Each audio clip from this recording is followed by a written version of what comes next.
Welcome to Gruber Power Services, the Power Hour show, podcast number 23.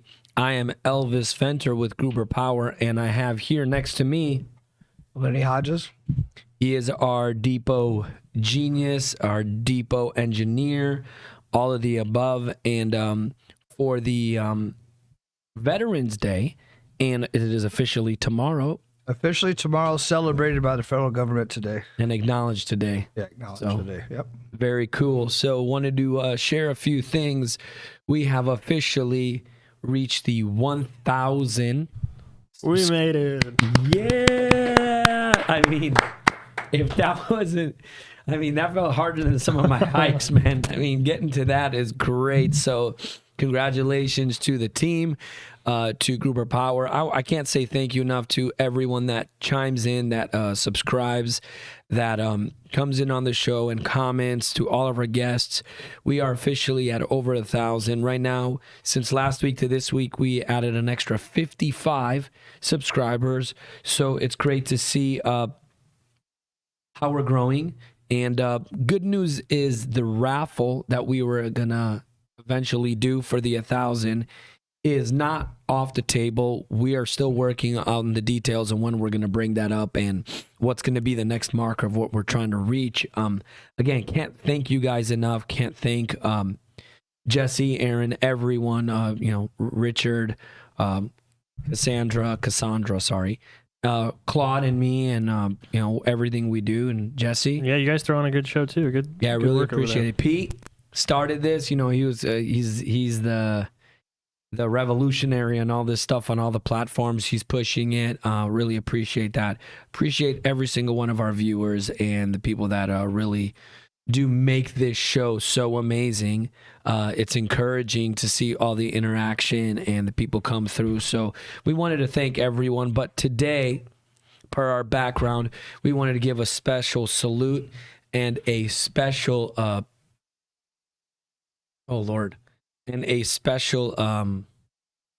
respect and shout out to the one and only the military.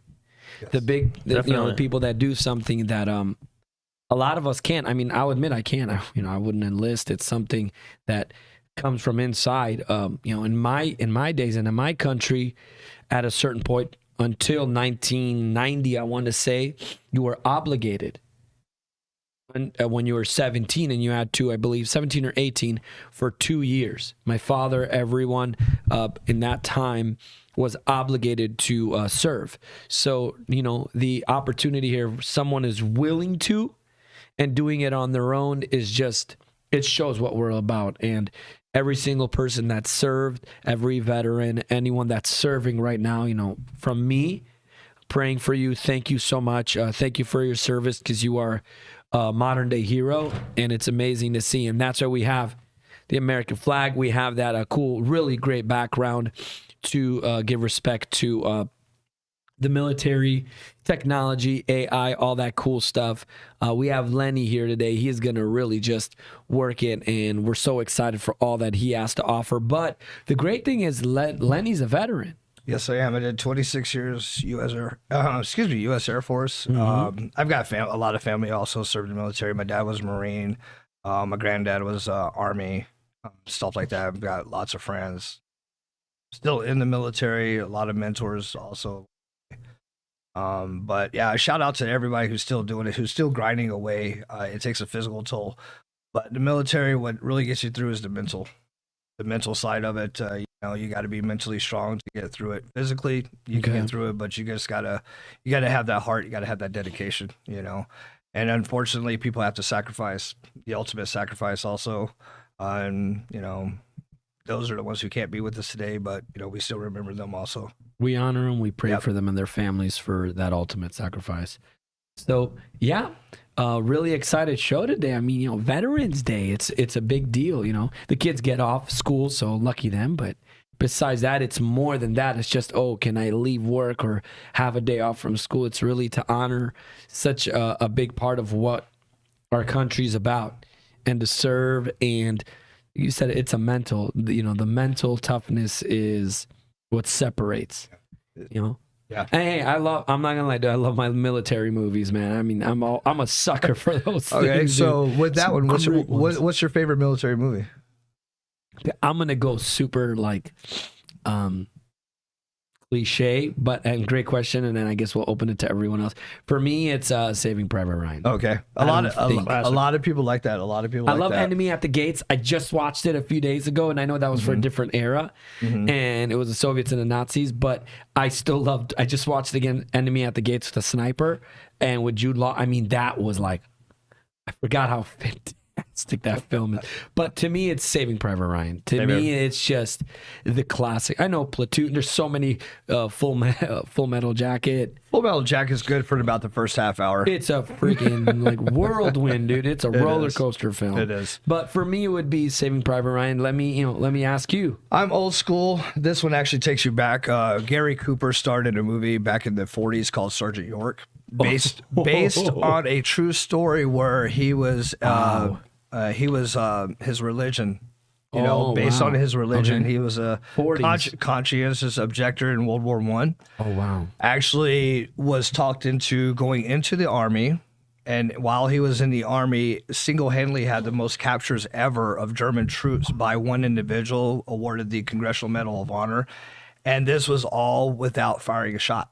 Wow. All without firing a shot. Without him firing one shot. Is that from Hacksaw Ridge? No, Hacksaw Ridge is actually based on he's a medic and he's a conscientious objector, same thing. Yeah, same thing. Wow, because it just reminded me of that part of the essence of the film. Yeah, Sergeant Alvin York was his name. Gary Cooper played him in the movie, and like I say, based on a true story, conscientious objector, but without firing a single shot, awarded Congressional Medal of Honor, and then also, like I said, single-handedly captured the most German soldiers or most enemy soldiers at one time by himself. And when was that? In 19 when? That was in World War I. So, World War I ended in 1918, but the movie came out, I think the movie came out in the 30s or the 40s. The 40s, okay. Yeah. So I think when Claude was around. Probably, I got to take a stab at Claude. Ouch. By the way, Claude is in Egypt. Still roaming around over there. He is just like living. He's an Egyptian right now, all over, and he looks like a local. Is he walking like one? Probably. There we go. Walk like an Egyptian. He probably will when he gets back. Right. But I've been watching some of his stories and his pictures. So Claude's out there living life, and miss you. Just giving a quick shout out. And when you said the 1940s, I'm gonna take a little stab at Claude's age because he's always saying how old he is. But Jesse, how about you? What's your favorite war movie? I like Wind Talkers. It goes over the Navajo code talkers during World War II. Wasn't Nicolas Cage in that one? Nicolas Cage was in that's it. A great and one. Also Adam Beach, who is Native American, but he's native from Canada, actually. But he's a very. I've seen him in a lot of films. A lot of films. Yeah. How about you, Ron? Yeah, so every Veterans Day, my dad would always play the Green Berets, John Wayne. Oh, wow. So watch that. And then I really liked American Sniper. I like that. That's a good one. I mean, there's so many American Sniper, Lone Survivor. There's so many great like military films that I could just watch for days. So I love when those come out. Even that new one, the more up-to-date one with Jake Gyllenhaal, which was a true story with the translators. And don't give it away. I'm watching it this weekend. Oh, dude, are you? Buddy, yeah, it's out on Amazon now. Buddy, it is fantastic. Dude, I'm like, my favorite line in the scene you've seen in the trailer, he said, he's got a hook in me. And like, he feels like there's this debt because of like the band of brothers. And it's fantastic because he's an American soldier and this guy is from that side, and like they formed a bond. Just that bond, doesn't matter what country you're from or where you come from. It's the bond, the brotherhood bond of that. And I just watched 13 Hours again. And then also, if you guys have a chance, there's one been recently. Brad Pitt started called Fury. Oh, great dude, movie, great movie. That is. Have you guys seen that Fury? That one is. I've seen that like 10 times over. Shia LaBeouf and all those great guys. He actually ripped his tooth out. Like that guy goes super method. He said when he takes a scene like that, like he embodies them. Fury was great. I just finished 13 Hours. I think it was like the attack on Benghazi or something. But anyways, great films. Yeah, love it. I love that we have that. So we got Gruber Power saying today, let's do this. Nolan Stanley, is that That's my son. Yes. Okay, because that threw me off for a second because my kid's name's Nolan. And he's out of school today. Okay, So that's why he's able to get on YouTube today. Well, look what he says. What did he say to you? He says, "Good morning, Dad." Well, good morning there, mister. Oh, Holly Stanley, your wife? No, I'm that's guessing? his mom. It's a Navajo. It's a culture thing. Okay. He's my son. Okay. So that's his mom. Happy Veterans Day, Lenny, and to all the veterans. Thank you so much. You know what I love? And I realize when Lenny comes on, dude, he brings the people, dude. He brings the support and the fans. And I love the support and people coming up and showing up. And thank you so much for, anyone, please feel free to just chime in and give us some of your comments. So, what we're working on today is the UPS parts, but we're going to segue and transition to something different. But just to give a quick refresher, we were talking about for the last about 2-3 episodes, Lenny, and you've been up to date on it, is the longevity of parts. Yeah. And I mean, you live and breathe in the parts world. You live and breathe in these things that we mention, where we just mention it, we see it, and we sell it or provide it.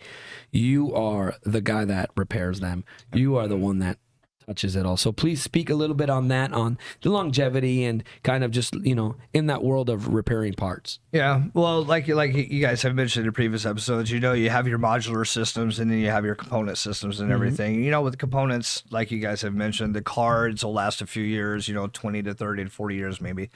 Capacitors up to 10 years, depending on how much voltage they're filtering, if there's been any. What I've seen, even in the modular world, is if a component is constantly on and off, or have any power surges along the way, these actually will decrease the life of parts, modular or component. So your caps only have a little bit of your static switch, because the static switch is a control card and switches inside. There's not much to it, but what really can go on a lot of these things, especially at modular side, or the fans, components on control boards themselves.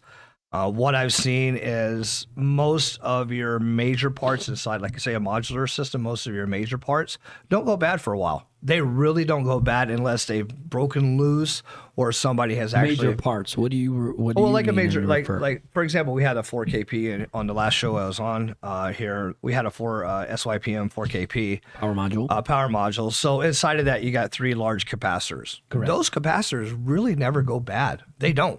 Yeah. I have pulled some open that are 18, 19 years old. They're still within factory standards. Isn't that fascinating that those are still in good state? They're still in good shape. The only time they really get damaged is like, say somebody drops the module, shipping damages, or somebody's actually inside messing with it.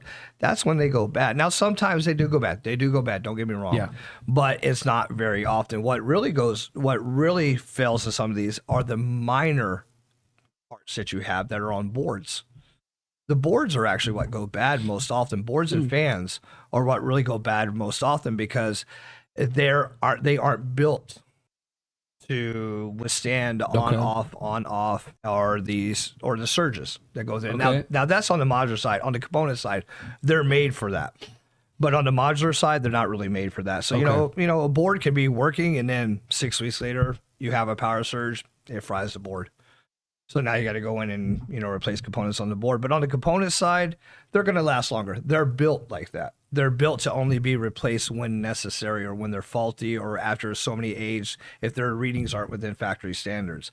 But on the modular side, though, it's the reverse. It's the smaller stuff. It's the actual cards that go bad, not the major components inside of it. Like I said, I pulled one out the other day and looked at it. 18 years old. Main board. The 2200 microfarad 450 volt capacitors that are in there, read them, still within factory standards. Actually better than the part that I would normally put into it. It was actually reading better than that. It was still within that factory standard. So it's like, that's how long they can be inside a modular now. That's how the APC, Liebert, Eaton, whoever's doing this, they're actually making it better to where you don't have to go inside them as much, so because they're looking at, hey, a control card's bad, you swap out the whole board. You don't actually get down to a component level anymore for that type of repair. We call it swaptronics, so you just swap out a board. Oh wow, swap. So that's the word, swaptronics. Yeah, I mean, if you have something bad, when I went in the military, I actually worked on the system from the 60s, and we were actually component level. Wow. So, and that system's still going. Wow. So component level keeps it going. Yes. But the quick thing nowadays is just swap out the whole thing, trash it, buy something new. But with his here, we're able to, I guess, reverse engineer it, repair it, and then refurbish it to the customer. Or if they send it for a customer repair, we're able to repair it, send it back out to the customer. So they don't have to trash something and buy something new. So it gives them an option. It gives the customers options. That's amazing. And it's great to just hear that technical side and how you see it, because you're exposed to it the most. So to hear the differences and what a component and a modular take and the approach, a great thing. We have 2 more comments. Maria Stanley, happy Veterans Day, Dad. You are a popular man and you are a dad. Oh, I got plenty of kids. kids. Across the board. Dream Maker, love the veteran shirt. Luxor, Egypt. Ooh, I wonder who that is. Ooh, he's from Egypt. Good morning, good night, or something out there for you. But love the veteran shirt. So yeah, let's talk about that, because I was going to talk about that in the Did You Know segment. But it's 7:16 p.m. in Egypt. Oh, okay. So he's settling down, probably having a coffee, a tea, probably finished dinner. Knowing him, he's probably eating nonstop over there, all that great food. But great to have you, Dream Maker, a.k.a. we already know who you are. At this point, so let's bring out that really cool T-shirt you're wearing.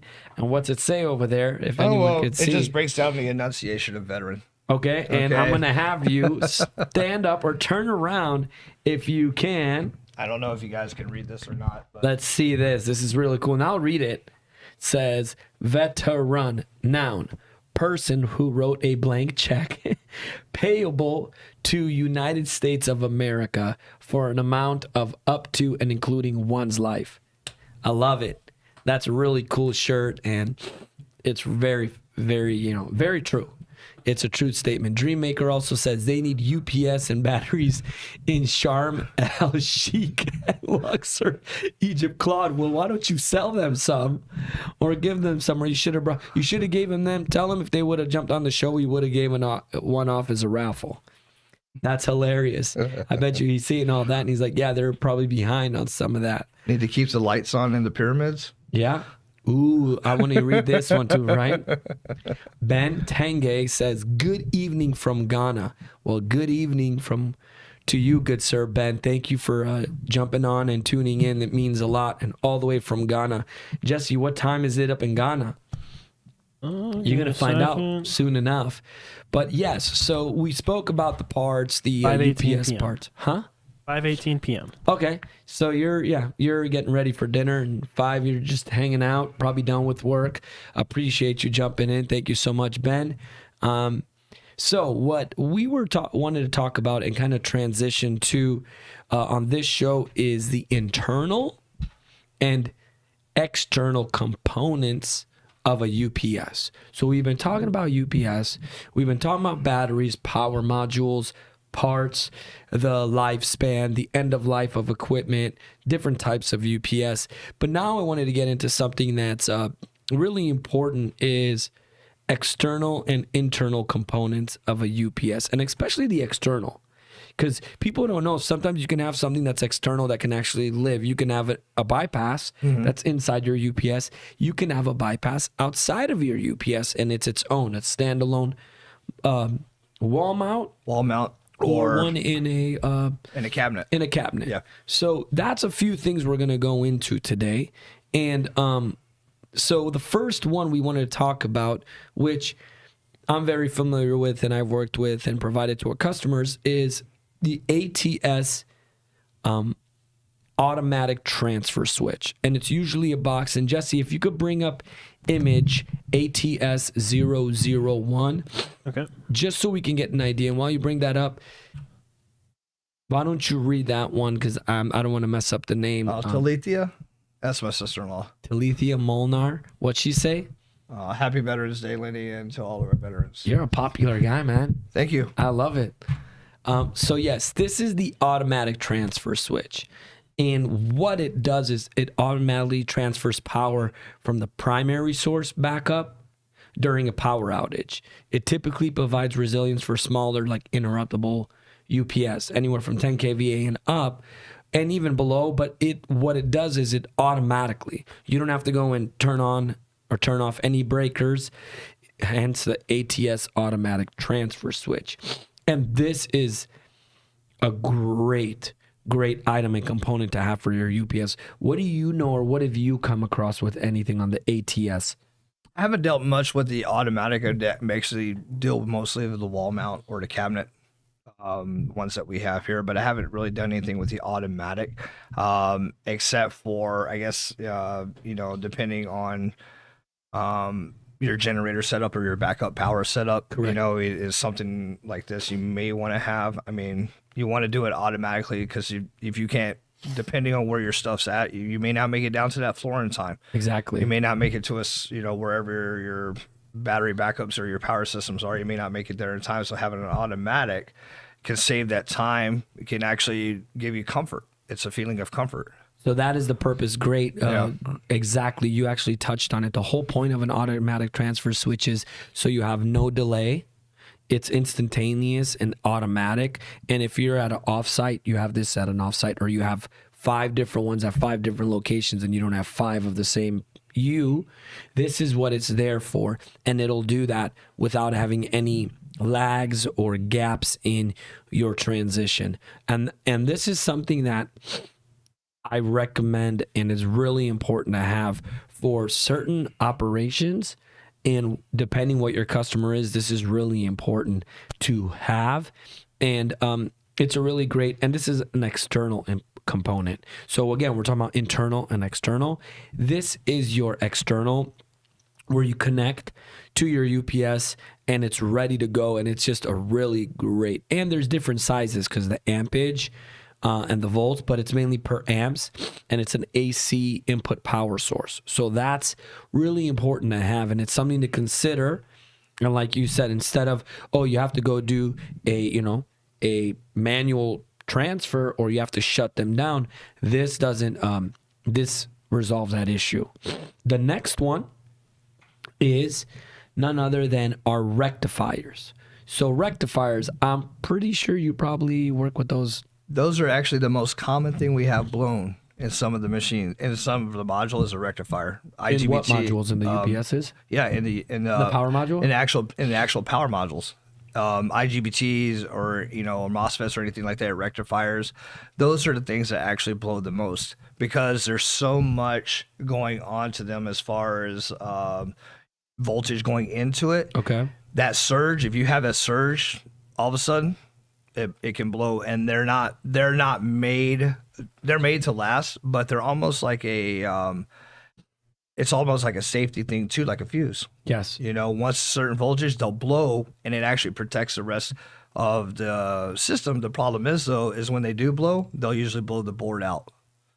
So they have a lot of oomph behind it, I guess, when they blow with certain voltages coming through it. But they only blow if there's too much power going into it, or they've weakened, Okay.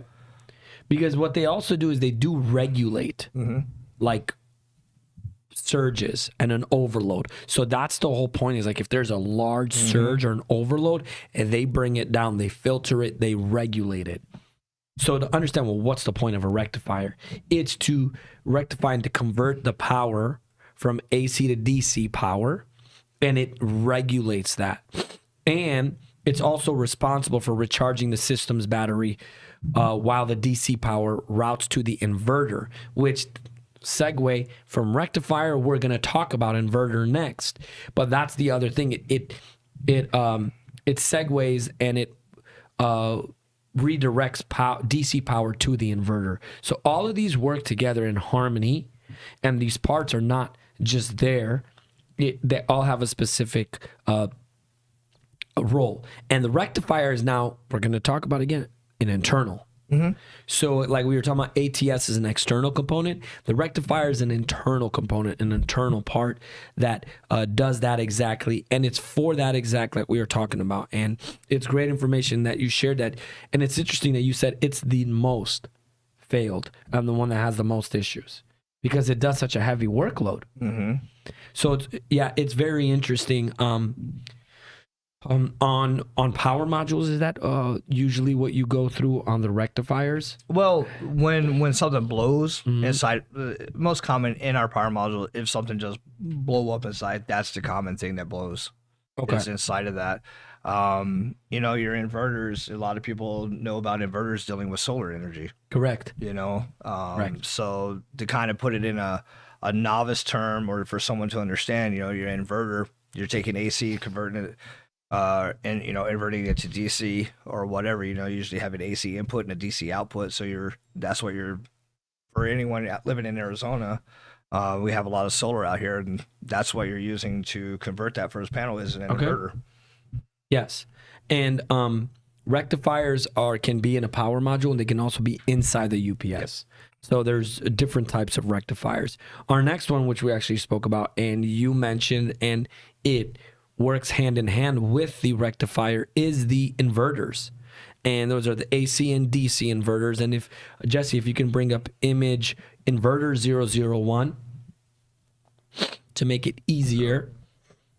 And this is just to get an idea. And Lenny, if you're more aware of these, and this is something I found online that I was trying to just, you know, have something to put a name to, is this is a type of UPS inverter, the aspect of the double conversion process.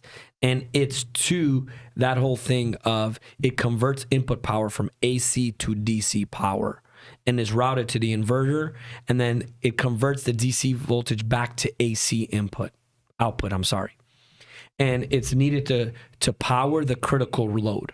So it's to regulate the power to the critical load. So it inverts that. What do you know, and what are some things you can say per your experience and that you've gone through? Well, dealing mostly with the inverter, like you said, you're providing energy or the power source for your load and everything. So you need to convert that from the AC to the DC. So typically something like this is actually what you'll find in your cars. Yep. You know, something like this, a lot of people will have a dual battery, or they'll have an inverter or something for electronics. I used to, growing up in the 80s and 90s, we used to see a lot of these that would actually power your stereo systems and everything. Back in the day, you'd see a lot of these in people's trunks. But I mean, this is something that is still used in the industrial world and everything. But this is like a personal use type one right here. For, you know, home use, car use, camping, or whatever you need it for. But, you know, like you said, it's just converting a power source Correct. From AC to DC. From AC to DC, because your normal products that you're putting into it need DC. And for a UPS, the inverter is actually part of the output. It's part of the output, right? Yes. And while the AC input's like it's usual, the inverter works to reverse the charged battery and turn the battery power into the input, so don't fail. So that's the whole point. Is the ones that we have, and again, an inverter is again we're gonna it's like school today. Internal, external inverter is an internal piece of the UPS. And that's something we're also talking about, so we can recognize what our UPS is about. I like to do this in general, even in my life. I'm a drum teacher, and I like to tell my drum students, like, hey, when you're playing drums, you need to know what you're hitting. People just say it's a drum set. No, well, what are all the body parts? What are all the components? This is the same approach we're taking here for the UPSs. Well, what are all the components of the UPS? Now, something like this, like you said, is an internal to a component style UPS. Correct. So this is considered a component, that part at that time. Whereas when you're dealing with the modular, it's only maybe 1.5 inches by 1.5 inches that's inside of a modular unit, maybe a board. But something like this, when you're talking about an internal component UPS, it's going to be a larger item that you're going to see. It won't be microscopic or something that you need to look under a magnifying glass for. No, exactly. Or anything like that. It'll be a large unit. But the reason why we say internal is because it's internal to that frame. It's internal Correct. to that machine. It doesn't set off to the side like an inverter would for like a solar panel system. Yeah, it's visible to the naked eye. It's visible to the naked eye. It's not component. level as far as inside of a modular, but it is component level as far as inside of a larger UPS. Correct. Right. So now what we're also going to start talking about, which I'm very excited because I'm very familiar and it's something I provide a lot to our customers. Jesse, if you can go to image APC PX40 EBC. And then after that one, I'll show you the other one for the APC LX. But this is a, what are we looking at here, Lenny? This is a battery cabinet. It holds 32 batteries, battery cabinet for a PX system. Now, So this is an external. This is an external battery cabinet. Now, the external battery cabinet can connect to anywhere from a 10K up to an 80K. Correct. So you can have your 40K with an extra module, redundant module, which would give you five power modules, and then we have another unit that can connect to this, which we call an 80K unit, which can hold 8 power modules plus a 9th redundant. This is an external frame outside of the batteries that are already in the main frame with the power modules. Typically, something like this is in data centers. Correct. Something that has a lot of needed power for backup.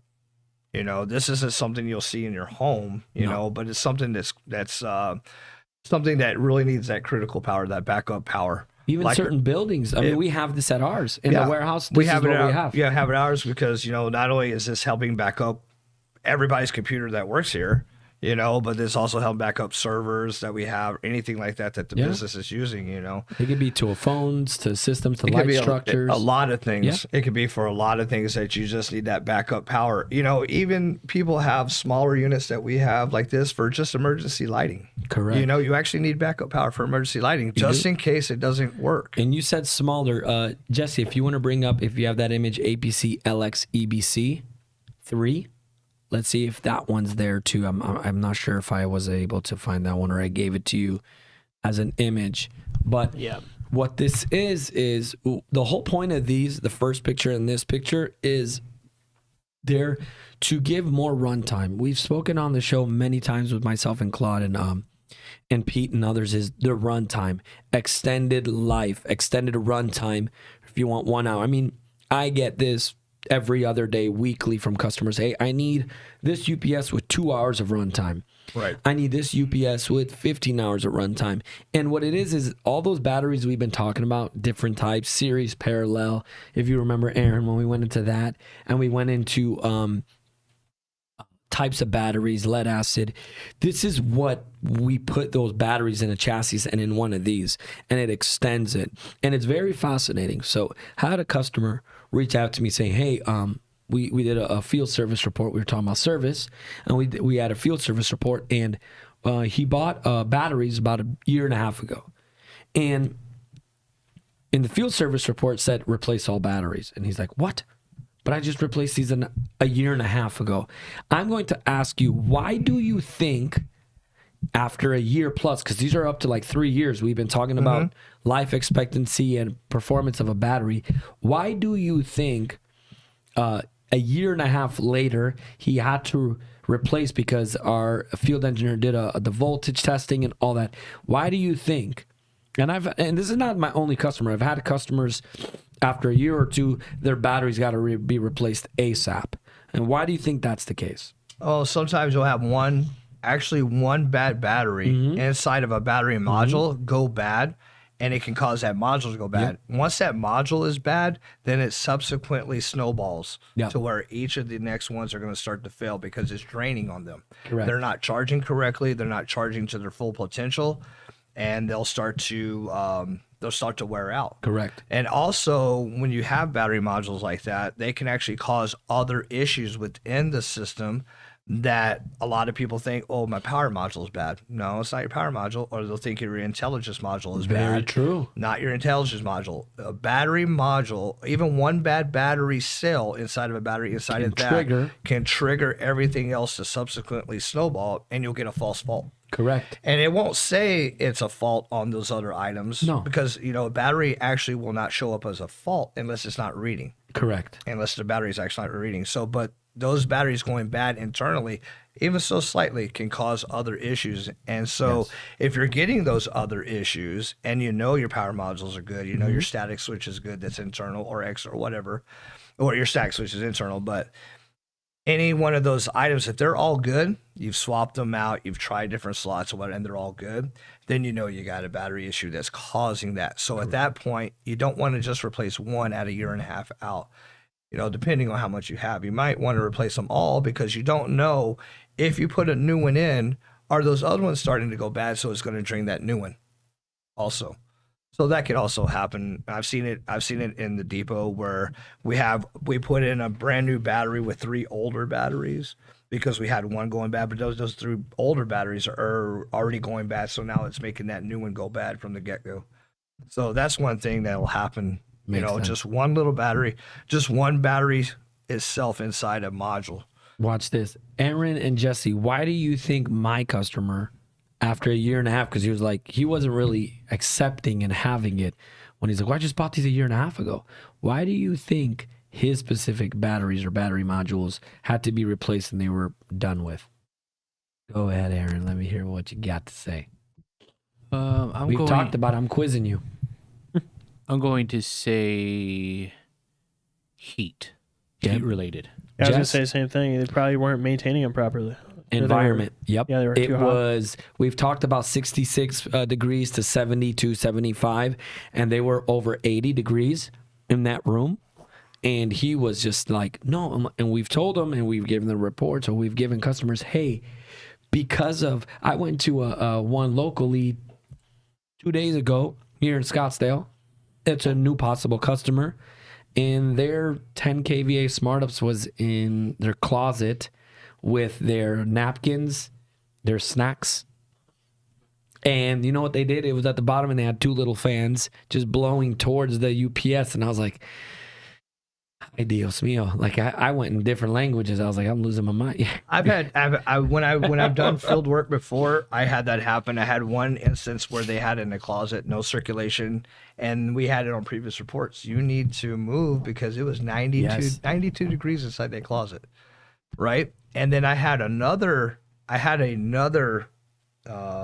customer where they had an Eaton PowerWare system in a closet, like your standard walk-in closet, your standard closet that you put your clothes in, with a tiny little fan blowing on it. That was, like you said, off of their break room. No good, man. Off of their break room. I'm like, No. this isn't going to work. No. You know, not only do you have stuff in the closet with the power system there, or, you know, with your system there, you got stuff in the closet that could fall on any time or whatever. You had mops in there and everything else. And it's like, okay, it's the environmental conditions, but it's also what you have around it. You know, that if things hanging in the closet, mops in the closet, anything that can fall to damage it is also something you want to keep away. Aaron, what are you thinking? Quick question. If you have circulation, can you get away with higher temps? You can, but the only problem is there are actually components rated for a certain temperature inside of the actual modules. But what do you mean by circulation? Air circulation. But where? Like in what? It all depends. Where? Like you can have circulation, but if the room around it is still 82, 83 degrees, you could have circulation all day. You need, that's why data centers are kind of the model situations of how they prepare everything around it. It's really important to have everything around you and we've talked about this even with Claude so many times, how important it is to do your due diligence. It's not just, I'm buying a TV or I'm buying a computer and I'm just putting it anywhere. No, you can't just take a UPS and then think, oh, I can put it wherever I want. No, it has a specific functionality, and you have to be understanding of, like, it's a box with batteries. Right. And then also you have to, like you talk about the circulation. Hot air pushes hot air. Yeah. There's no actually. So hot air on hot air is. I mean, depending, you know, like you know, and that brings me to the point of, like, you have to make sure your fans aren't blocked. You have to make sure your fans aren't dirty. You have to make sure your fans are actually moving at a certain RPM. I mean, Yeah. not physically having to check if they're moving at a certain RPM, which you can, but just listening to your fans Correct. will give you a lot of. I agree. Do I need to replace them? Do I need to try to clean them? Is there something blocking them? You know, stuff like that. You have to. Your look at. UPS can't be against a back wall. It can't, like, there's actually even APC and inspection and standard rules of, like, you need a certain 2 to 3 feet clearance when you install a UPS, all those things. You just can't put it in and, don't worry about it. And that's what a lot of them do. And they're like, oh my gosh, this thing's lighting up. It's making noise. It smells. And that was there were a few different indicators. And I like Claude said this before too. He said, when you go to UPS, you don't even need to be like super technical. If we do a site survey and you hear, like Lenny said, a fan or something, your UPS is talking back to you in a way it shouldn't be, and it smells, and you see it a certain way, and you go look at it, just using your sight and your smell, you're like, oh man, something doesn't add up. And then if you go, and you do deeper, like for us, we did a PM, so we opened up the battery modules and they were swollen. Another one, sulfur smell. These are things now that's like, and it was like, well, I just bought these a year ago. I'm like, yeah, but you basically put them in your basement, within a basement. You locked her up. You put the chains on her and didn't show no daylight. It's like, but this thing should be working totally fine. Yeah, sorry, this is IT equipment. It still needs to be in a certain place. It does. It really does. It wants a nice ocean beach view. You have to take care of your units. You just can't put them wherever you want. It's plug and play to a point. Yes. But it's not plug and play and just like, okay, I'm gonna walk away now. Exactly. Yeah, I'm gonna walk away. Yeah, it's not plug and play and walk away. Right. Exactly. There's more aspects, and that's why what we're talking about is the battery, extended battery cabinets, but it's the batteries that live in it. And there's smaller, larger, and it's for that whole goal of you can have long run times, but it's also the power. So you can't take, like, my customer wants a 3 kVA with 2 hours of runtime. Okay, he wants a smart ups. I can't put that in a data center. No. That's for their small applications or for their machine device applications. So there's budget-friendly ways to do that and the right way. So when we were talking about an external, internal, the battery cabinet is an external component and a piece that's really important, and it gives you a more comfortable runtime. It does. It does. So now the other one we were talking about, and I wanted to actually bring into light, is the static bypass switch. 𝐓𝐢𝐦𝐞 APC bypass panel, and the first one is the APC bypass panel. So this is something, so that's the first one I did. That's the close-up of the APC, and it's a large box, maybe 5 by 4 and about foot deep, and it goes on your wall. Yes. And it's a wall mount bypass. I just provided to this one of my customers. And Lenny, what are some of the things that you've seen with these? Because I know you and John, especially John, open these up, and he works with them in our depot with the bypass panel. This is an APC one. There's really not much to it. If you open these up, you've got your 3 switches in it, and you've got your power coming in and your power coming out, and you've got the wiring for the LEDs. That's really all there is to it. And one more thing. The fuses. The fuses, yes. That's the important thing. Like how you have fuses in your car, the little ones. These have the larger 𝐓𝐢𝐦𝐞 fuses, and they go in, I think it's 3 per rotary switch. That's a rotary switch that we actually have as parts, and that's something we also use to fix and repair and bring them up to date. So this is something to service. So when you want to service your UPS, or you want to bring your UPS down, you bypass the electrical current that's coming in, so you can work on it, and then your battery, you have your battery backup and everything too, but you're bypassing the power that's coming in to work on it, right? And there's 2 versions of these. There's the internal, where you can have for certain UPSs like an Eaton and APC-LX, you have the smaller little bypass switches or even the breaker ones. And then You have the large ones for APC PDUs, the large power distribution unit / with the maintenance bypass. You have all of that at your disposal. Right. Eaton has these too, and they do the wall mount or the cabinet. And these are really great because, again, I have a customer in a few weeks. He has to do a scheduled power outage, and they have to test their building. So he has one of these. So he's going to go in, he's going to flip the switch, and then he's going to service or work on the UPS. And now there's still it's utilizing the utility power Right. at that point until the UPS is being swapped out, taken care of, looked at, maintained. That's the whole point of service bypass. Right. You bypass it so you can service the equipment. Then we also have the external ones. Jesse, if you go to the Eaton bypass image, this is another static bypass. So that's an Eaton. That's a trip light. Yeah. Another similar one has the same functionality and same design for it. And then the next one, Jesse, is the image maintenance bypass cabinet.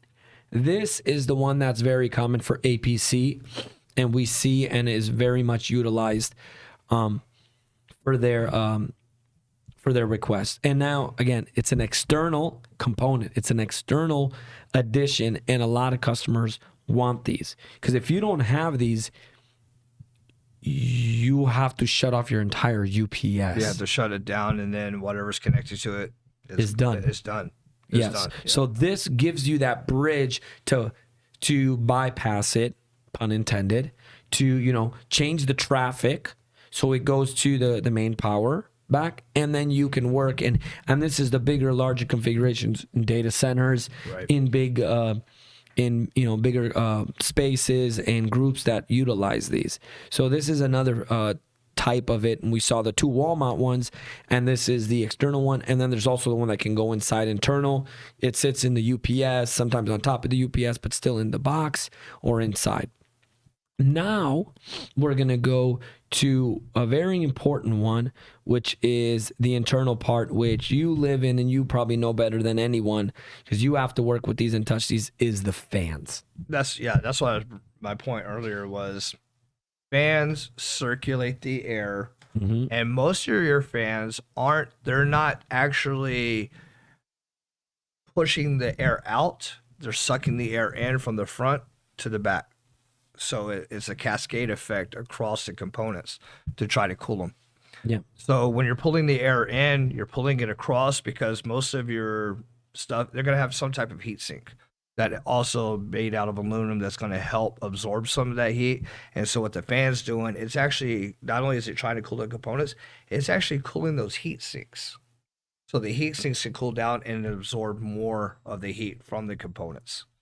But they're always cascading across from the front to the rear, not from it doesn't try to pull from it because it can't pull from it because it'll be blocked.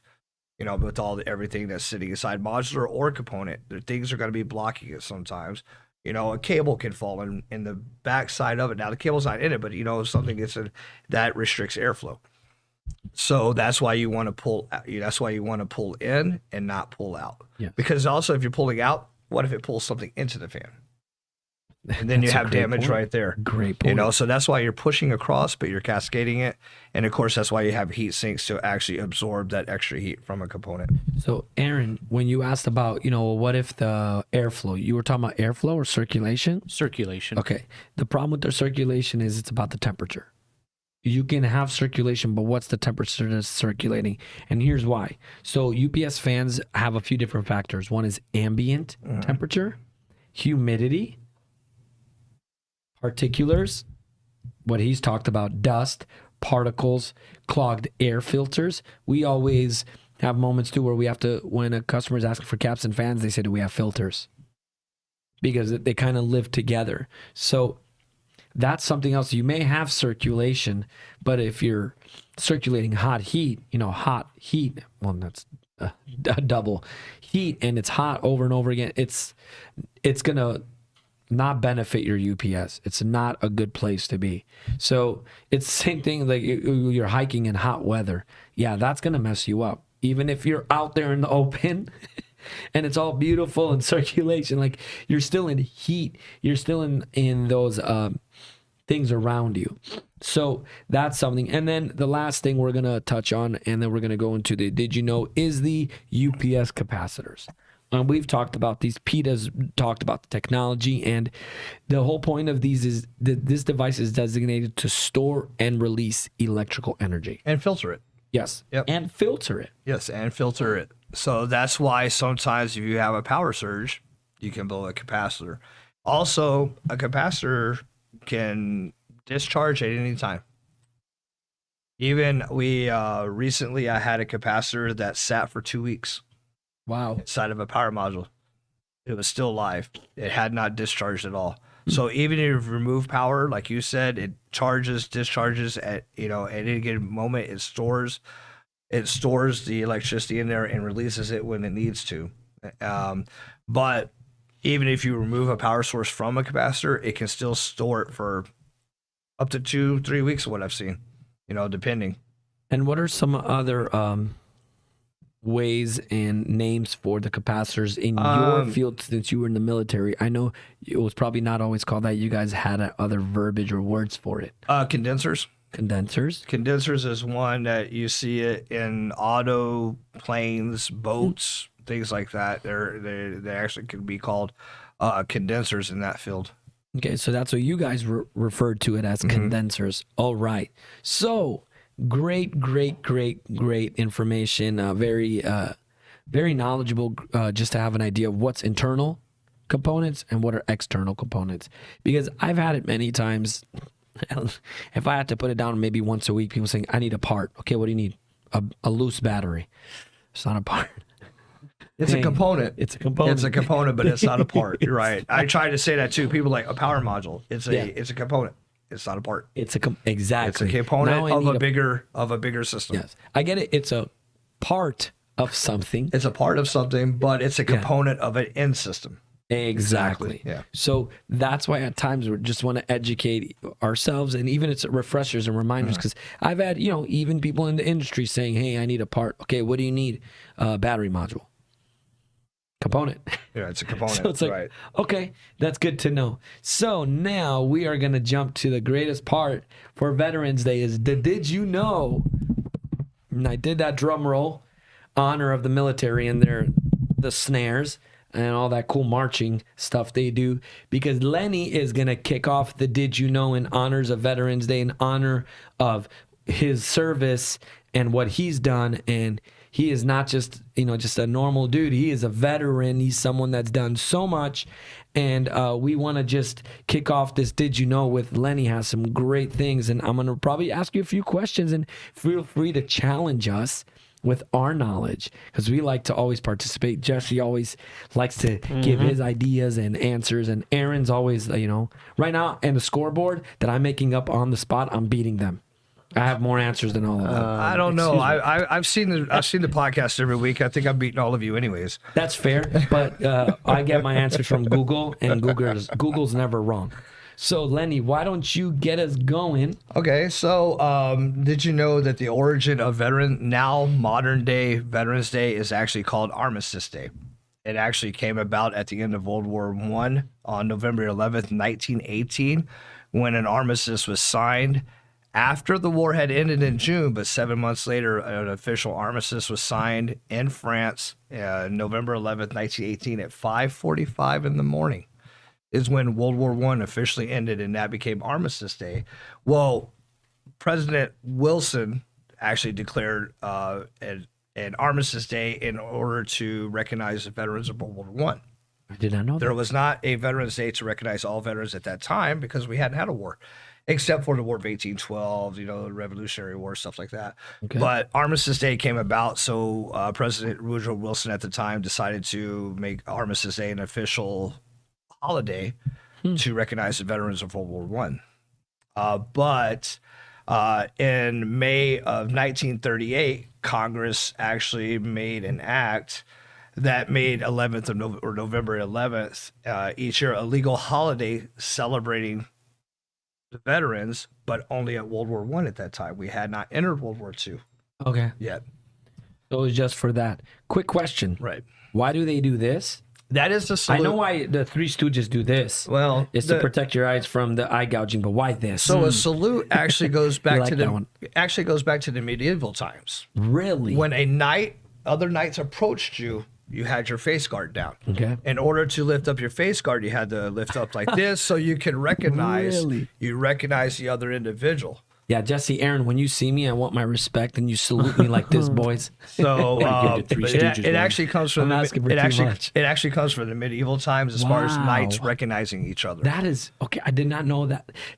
Makes And so total sense. now- I'm fascinated by that. Now it actually comes to where an enlisted salutes a commissioned officer. It's like as they're a sign open. of respect, but also to acknowledge. It's an acknowledgement, but it came from the medieval times. I acknowledge you guys, but that is great. Like warrior to warrior, very cool. The next one we got, Lenny. Why don't you hit us off with some Okay. great information? How many? Can somebody name or tell me how many military branches there are?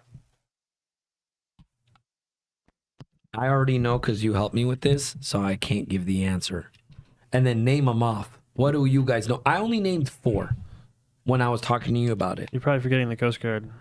Okay, so why Yes. don't you say? Okay, so And what is it? Space Force. Oh yeah, Space Force. Forgot about Space Force. I didn't know that one. There's I 6. didn't even know there was a space. Six. There actually are six Ding, ding, ding.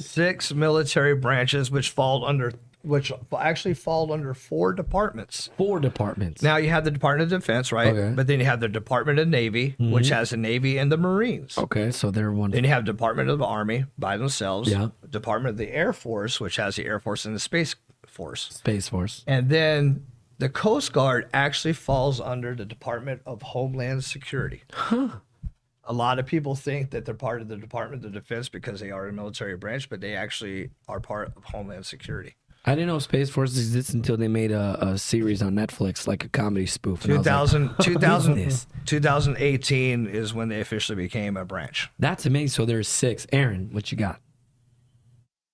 Naming them? No, you're jumping on it. So you had something to say per that? Oh no! I just actually I went to Space Kennedy Center, and that was one of the trivia questions. They had like a little kiosk there with trivia questions and stuff. And I always forgot the Coast Guard. I always forget the Coast Guard is part of the military. They're the ones who protect our borders, our segways, rivers. Not really rivers because that's usually local Our fish, game right? and fish That departments too? that do that. But they actually are ones who protect our coastal waters. Well, thank you to every single one of them for their service. It's fascinating. What do we got here, Lenny? Did you know there are 18.6 million veterans, U.S. veterans worldwide? U.S. world. Okay, they're everywhere. Worldwide, because we don't always retire in the States. People retire in countries they've been stationed in. And they love the country and they love the environment, and the culture, so they retire there. So they stay. So they stay. I'm going to jump on the next one. Did you know that 0.04 of the United States population serve in U.S. military, and that just over 7 of the living Americans have served in the U.S. military in some capacity? 7%. Explain this to me. Well, what are the difference between the ones? I have a friend, I think that, and I'm going to get this wrong, I apologize. He's not in the military and doesn't serve, but he's some type of reserve. So reserve is military. It is? Okay, You I have don't know. you have guard, you have reserve, and you have active duty. Active duty is 24/7. Okay, what's reserve? Guard and reserve are the ones that you hear about that do their 2 months of training and work a year or two and a week and a month. Okay. Or they can have a full-time guard position. Because this guy does construction for the military. And Right. he's a reserve, and he's like, So reservists and guards are the ones that we call up to deploy or to actually be called up to help in a set up the camps. or Well, not really something? set up the camps. They're called into like a natural disaster, or they're called in for protection, depending on if we're having riots or anything like that. They can be called up for that. Wow. Right now, some politicians are trying to bring them up for border patrol protection. to help out the Border Patrol. Oh, wow. So they're there to back up active duty military when we need them, but they're also at the disposal because each state has its own guard and reserve. So the governor or whoever the commander is of those reserve and guard forces in that state Can deploy them. within the state to do what they're legally allowed to do. Yeah, my kids get fascinated when you like randomly drive and you see like a long truck and they're like transporting all these cool tanks, and we've randomly seen them here. And there's a base up in Arizona. There's a base. Yeah, we have a guard base in Flagstaff. We have a Marine unit out in Yuma. We have Air Force Base here in Phoenix, over in Glendale, right? At Luke, and then we also have a guard unit that's out at the airport, here. And then there's another guard unit down at Tucson. We have Fort Huachuca that's down in Sierra Vista, which I was actually stationed there for 5 years with the Army. So, I mean, because you can have branches serve with the other branches. You don't just because you're Air Force doesn't mean you go to an Air Force base. I spent a third of my career at Army post. We're all in the same family. You all guys are same all in the same family, yeah. even though we know the Air Force is better than the Army. I'm not going to get into that. I'm not going that. That's it for a different show that I don't want to be on. Which segues me into my next one. Did you know that the oldest branch of the U.S. military is the U.S. Army? June 14th of 1775. Okay. It's when it became an official military branch and department. And did you know that the oldest division, though, of the United States military is the National Guard, and the National Guard was formed December 13th, 1636. So 140 years before we even signed the Declaration of Independence, America had already decided we need a National Guard. Protect the waters. And protect yeah. And so... I'm gonna jump on this one. It says, let me get this one real quick, okay. if you don't mind. I'm sorry. No, dude, I'm respecting and honoring you, dude. Plus, you're way bigger than me, so I'm not getting into that type of fight. So, did you know that only 119,550 of the 16.1 million Americans who served in World War II, which was the last Great War, even though they say World War I is a Great War, were alive or are alive as of 2023? And out of that, and this is a shout out to my family in Northern Arizona, my wife's family, only 3 of those are Navajo code talkers that are still alive. And they were pertinent in the Battle of the Pacific and us winning the Pacific region and actually making the Japanese to eventually surrender. So there's only 3 of them left. I've actually met 2 myself, but there's only 3 of them left as far as the code talkers. And then we got a few more to rattle off. Next one, Lenny, on the agenda. Go ahead. Go ahead. The oldest military unit is the 1st Battalion, 5th Field Artillery Regiment. Fort Riley, Kansas, the U.S. Army, is the only existing unit that fought in the American Revolution. So they're still around. They're still around. It's the only active unit that has fought in every war, including the American Revolution. Yeah. Wow. Right. Fascinating. You can finish these last 2.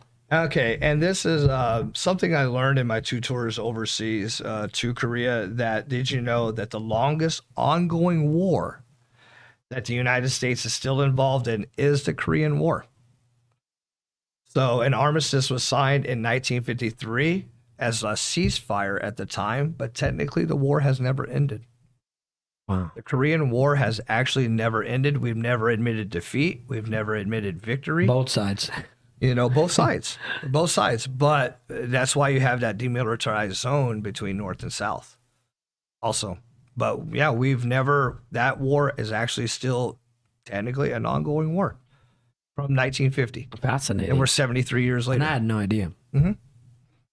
And the last one, I don't know if I can really do that. But, hey, U.S. Air Force, for all my vets out there, all my buddies that I served with, all the ones still serving out there who are deployed, and I get choked up, who aren't here with us, with their families right now. You make me cry. Yeah, no, it just hits me hard. This time of the year, it hits We'll me never hard. understand it. Right. We'll never, the ones that haven't done it will never understand what you went through. It hits me hard just because this time of year, a lot of guys aren't here to celebrate. Yes. They aren't here to get the recognition. The honor. They are out there still humping. They're out there without their families, without their kids. They're missing Christmas. They're missing Thanksgiving. They're missing all the holidays, all the special events. We that love go you along and their respect lives. you guys for that so much. You know, but for all my vet buddies out there, all the ones I've ever served with, and like I said, the ones still grinding away, the Air Force is still the best and most dominant branch. And what do they say? Aim high. Aim high. Well, with that, we can't thank you enough, Lenny, for My pleasure. for all you've done in your service, for everything you've given to our country, to our people, to us. It means more than we'll ever know.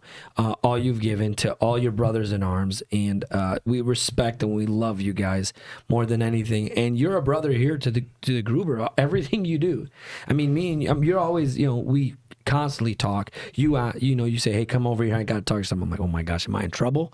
And then like, hey, I just want to ask you that. Hey, I want to like, you are such a big part of everything you've done here. And you started doing so much in the military, and you've done so much. And I can tell, even when I talk to you, you're such, even if you don't realize it, the things you say at times, I can just tell you're military.